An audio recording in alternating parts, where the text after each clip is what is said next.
सांगावं। आज कृष्णा आर्थिक परिवाराचा स्नेह मेळावा आम्ही आयोजित केला होता।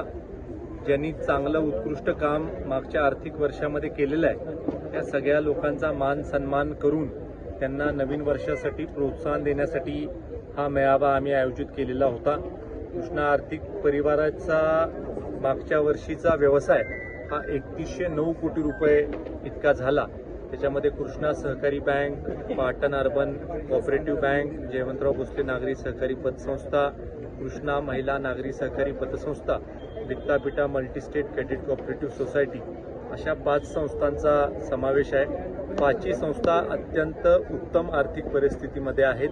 5ही संस्थांचा अत्यंत उत्कृष्ट कामकाजाच्या बाबतीमध्ये आलेख हा बघायला मिळतोय आणि आज ह्या मेळाव्याच्या निमित्तानं आम्ही 1 मे रोजी सगळ्या सेवकांना पगारवाढ देण्याच्या बाबतीमधला निर्णय संचालक मंडळाचा कळवलेला आहे आणि 1 मेला कामगार दिनाच्या निमित्तानं सगळ्या आर्थिक परिवारामधल्या सेवकांना नवीन पगाराच्या पावत्या मिळतील अशा पद्धतीचं आम्ही नियोजन केलेलं आहे आणि एक वेगळ्या प्रकारचं प्रगतीचं पाऊल सेवकांच्या बाबतीमध्ये आजच्या ह्या स्नेह मेळाव्याच्या निमित्ताने आम्ही टाकतो।